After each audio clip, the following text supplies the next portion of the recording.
Doc, so you are a medical doctor, and so perhaps you even appreciate the gravity and severity of the issue more than some of us. What you make of this situation where we are and all this thing about this? And I've been asking this question the last 3 months. I said, look,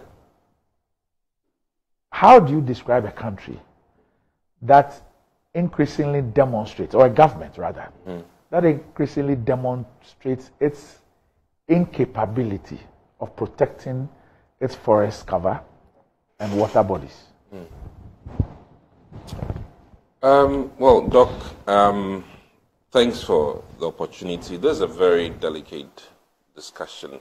I think last time you told me about it, one of our professors who's left to Canada, Professor Sampany, based on his frustration with Ghana's evolving challenges with mining. I've given it a lot of thought, but these are a few submissions which I think may help a lot of us wrap our heads around this issue. First of all, I've always said that this inappropriate mining practice is Ghana's war on drug. I mean, you know, and I say that with the background of the Americas and their challenges with illicit drug use. I say this with the background of the Mexicans, who are also struggling with drugs in their country in terms of the drug cartels. And then when you go to South America, there are other places like Brazil, which is also struggling heavily with illegal mining. But I also need to add the Chicago experience, where alcohol drinking was banned, and the things that happened when alcohol drinking or the sale of alcohol was illegal in Chicago. And I say this with the greatest respect to academics in this country, and I think that they would not like what I'm going to say, but they've been very little on publishing data, publishing research work on the effects of this, let me say, organization. And I think that they are too silent in terms of the academics related to Galamsey, be it the sciences in terms of the adverse impact on us, or the organized nature of the people who conduct illegal mining. And I will throw this challenge to academics that demonstrating in the streets, I think, from an academic standpoint, is a bit too inferior for my liking.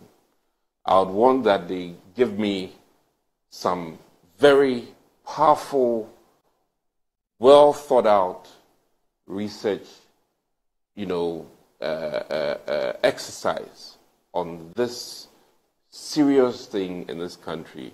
When you visit other parts of the world, when there are issues of current affairs, you see many publications, and we are lacking in terms of publications with regards to this organized illegal mining practices, and then the adverse impact. So this is from me to the the academics who should, I think, be doing more serious publication for us to consume, and for us who even make decisions in support or against government to have some very powerful, well-researched documents to work with. And I'm not saying just one paper. I'm talking numerous publications in Ghana about Galamsey. I think that, unfortunately, the... So even before you finish, Yeah. there's one academic who sent me this, and he's even outside the country. Oh, okay. So tell Doc that publishing is expensive. The academics in Ghana don't have the resources to carry out meaningful researches. For example, as an ecologist, I'll need about 50,000 euros to fully assess the level of impact of Galamsey on biodiversity and ecosystem services. Where would an academic in Ghana get that money from? I'm with him or her on the point that you need funding to do research work, but I still will throw the challenge out because that is what I do as an ordinary Ghanaian, and I'm saying that as a decision maker as well. I think that our academics in this country have not done much in terms of writing, and that is not good.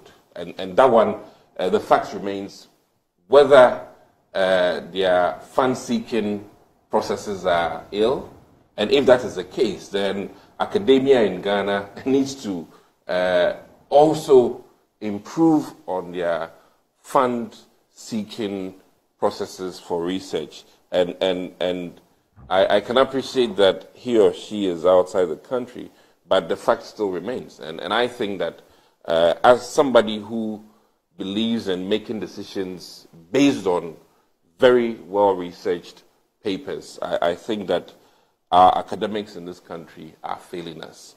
And that is why I'm also saying that going on the street as an academic to demonstrate or striking is the easy or lazy man's way of approaching this issue. And they might not like me for that, but I think that we need to be provocative and go to the conscience of our academics and tell them that they need to step up their game in the appropriate way so that we can base our decisions on very well-researched documents. And in that sense, I think... So yeah. What do you make of the work done by people like Professor Sampini? Now, I'm not discrediting his work. Because that's also part of academia. Yes, and that's why I'm saying that and he will be frustrated if he's the sole We've had other soldier. I've even read others who have done research on the impact on food, agricultural produce. There's been I've read about three different ones. Not enough. So it's not. I'm saying that's it's not as enough. It's not as if they are not doing anything, even in the absence of that level of funding in their own small way. Oh, I will commend them, but my work is to throw a challenge to our academics. You want them to do more, and they have to do more. They have to, and they also need to come out and talk, and not talk with just striking, because the silence through strike, I think, is not enough. So one of the things I love about this program, and I think that's what has pushed me to be doing this for coming every day for almost 23 years. Yes. I mean, 8th January will be 23 years. Yes. It's the varied backgrounds of the people who have been part of this show all this while. Yeah, subscribe to it. Very high, low, everybody. Yes. But now, I'm sure that all of you know Emeritus Professor Ivan Adaimen. Yes, I know him. I know very well. The former Vice Chancellor of the University of Ghana. Yes. He's also a chemist. Yes. Okay. Yeah. Yes. He says, what was the Honorable Dr. MP saying about academics not publishing? What was his statistical basis? If government has studied and taken action on just the publications from the Academy of Arts and Sciences and the CSIR alone, not to mention the universities during only the past 8 years, will not be where we are now. These publications and their implications are made known to the government through policy briefs. Most of the time, the government does not even acknowledge receipt. I get very sad when people who should know better make such statements. And this is from Emeritus Professor Ivan Adaimen, former Vice Chancellor of the University. Then I have another one from Professor Martin Otina Bebio. Okay. I've triggered the war It says, with academia. I guess the Honorable MP stands the risk of exposing his. Okay. It says, at the University of Ghana, for example, we have a consortium of lecturers researching and publishing solely on mining.